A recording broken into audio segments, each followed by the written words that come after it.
You have completed the first phase of your training and are now ready to continue. Before you expand your open water training, we need to once again review some of the risks as they apply to scuba diving in the open water. Anytime you enter the water to dive, there is the risk of an accident that may include injury or even death.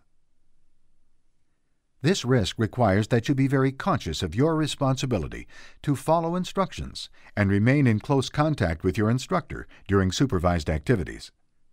However, your safety is ultimately your responsibility, and your goal is to perform without depending on your instructor. Since the nature of some open water skills requires the instructor to give direct attention to one student at a time, there will be moments when you're out of the instructor's vision. As always, it is your responsibility to maintain contact at all times. Also, the instructor can only judge you by your performance. It is your responsibility to say how you feel. Let the instructor know if you're cold, sick, overheated, or tired. You should not participate if you don't feel well, and you should never say you're satisfied with your performance if you aren't.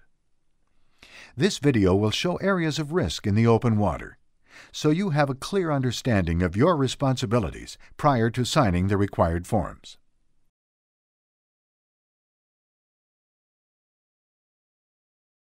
You are responsible for your own physical and mental fitness.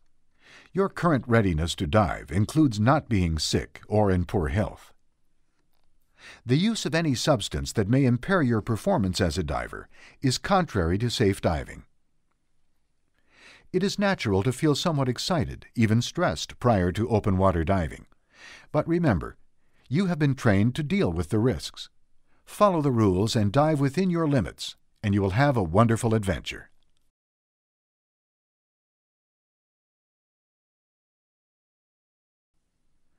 As your comfort and skills in the water now include scuba, you are now ready to further develop that same level of comfort with your scuba skills in open water. Risk cannot be totally removed from scuba diving or any other activity, but you can deal with it by learning to dive and by following the safe diving rules.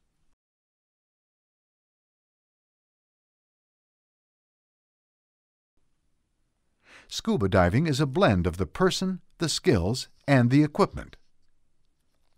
You need a proper, complete total diving system that fits and is adjusted for you.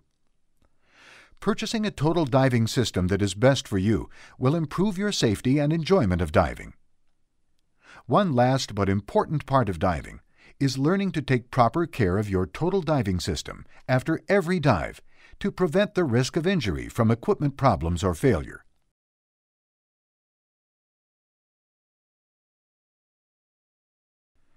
A special concern of scuba diving is the need to equalize your ears and sinuses as you descend underwater. By controlling your buoyancy with your BC, you can provide yourself time to equalize and not go beyond your planned depth.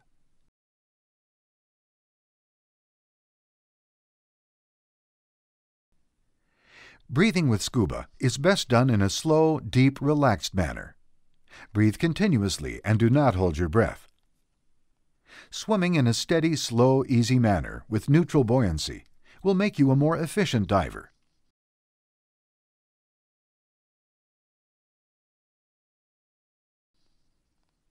Another major concern of scuba diving is the possibility of having an overexpansion injury while ascending. By relaxing and breathing as you control your buoyancy, you can perform a slow and easy ascent. You need to look up, reach up, and proceed with care as you approach the surface.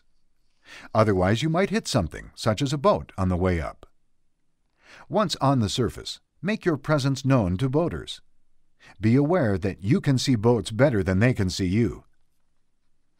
Your understanding, your equipment, and your skills all help reduce the risks of diving. But remember that injuries can still occur.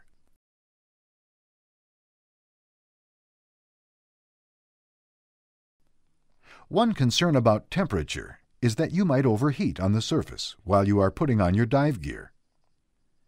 The other concern is that you may become excessively cold while underwater.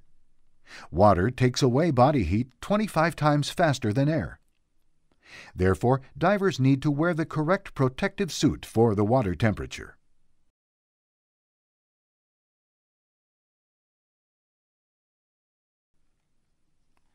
Decompression sickness is a problem that can occur even if you follow all the rules.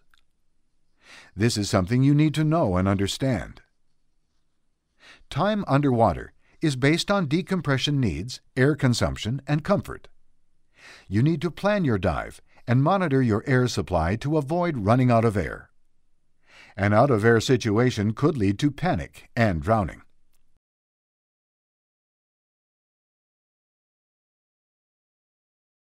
Extra care must be used as you enter or exit the water, so as not to hurt yourself or others. A rocky shoreline, surf, and currents all add up to risks of diving. Diving skills, along with a calm, relaxed approach, will help you deal with these environmental conditions.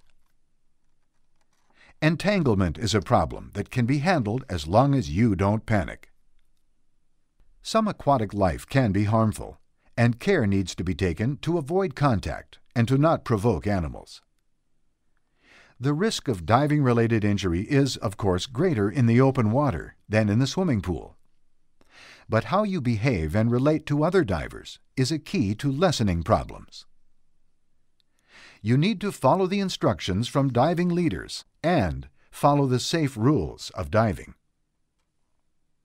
It is your responsibility to maintain both buddy and instructor contact during open water training dives. At the same time, only do those things to and with your buddy that you are comfortable with. You need to stay within your comfort zone. Keep your instructor informed of your needs, wishes, and concerns. The whole process of instruction will therefore go far better. Remember, the instructor only knows how you look, not how you feel. Stress is a normal and expected part of scuba diving.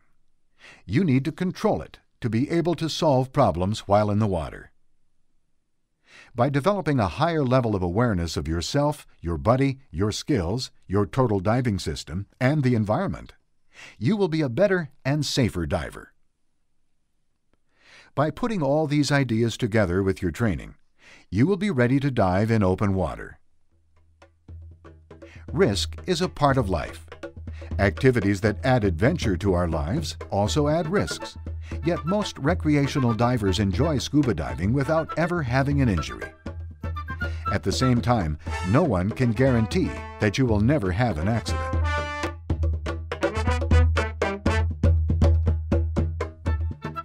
Scuba diving is an extremely interesting and enjoyable recreational activity.